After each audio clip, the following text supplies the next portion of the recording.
Did you guys have everybody today for practice? Yeah, everybody's good. Everybody's good. You haven't been in that situation a lot this year where you had everybody. What were you able to do today in terms of, was it, I mean, are you still installing stuff? Are you No. speed on stuff? We did some situation bombs with some end game stuff, like 5 situation bombs. So 2 defensive, 3 offensive scenarios, which we would be doing anyways, even if we didn't have new players. Those things you have to constantly sharpen it up, tweak, practice, all that stuff. So we worked on that, and then a lot of today was just prep for Dallas. JJ, did you ever, as a player, podcaster, broadcaster, coach, did you ever watch the standings closely, 25 games? Or? As a player, I did. Yeah. As a broadcaster and podcaster, no. Yeah. But as a coach, yeah, you're psychotic about it. You're psychotic about it. I wake up every morning and I say, all right, who's playing who today?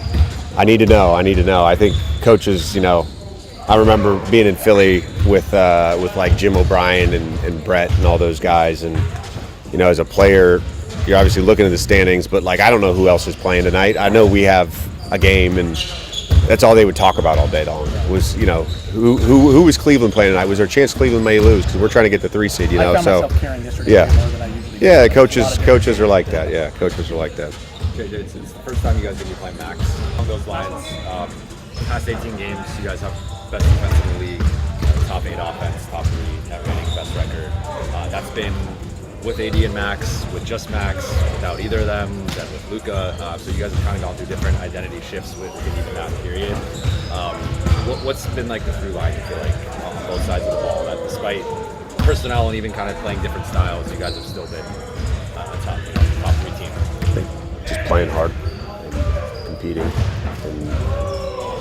and you're trying to capture that every night. And again, this is a team sport, and the group has to be right.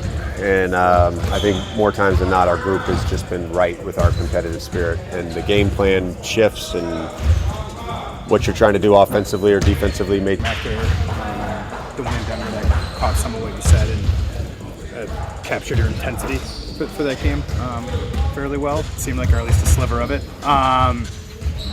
You guys are going to play a lot of big games here in this stretch. Is that a realistic demand, like that energy level, that sort of level of big game feel? Can that be captured night to night? And how have you guys done with that so far this season? I think more times than not, we've done really well. There's certainly a feel to it of when to press and when not to press. I would say for me personally, I'm watching Dallas stuff yesterday, obviously watching some of the games. My kids had their semifinals and finals in a travel tournament that I was at.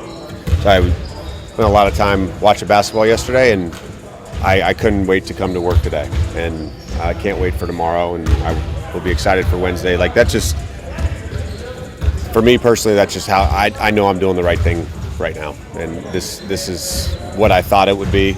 And my own sustainability, I'm not worried about that. I think as a coach, you just have to gauge the energy of the group and the vibe of the group, and know when to press and when not to press. But we're preparing in 27 games.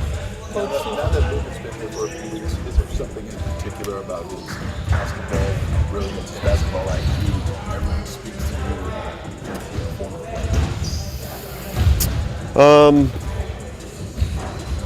player. Speaks to me in terms of being a former player. I think part of what makes him brilliant is that he makes the game easy for everyone else. I didn't get to experience that as much as I would have liked as his teammate, but he would be somebody that I would just love playing with.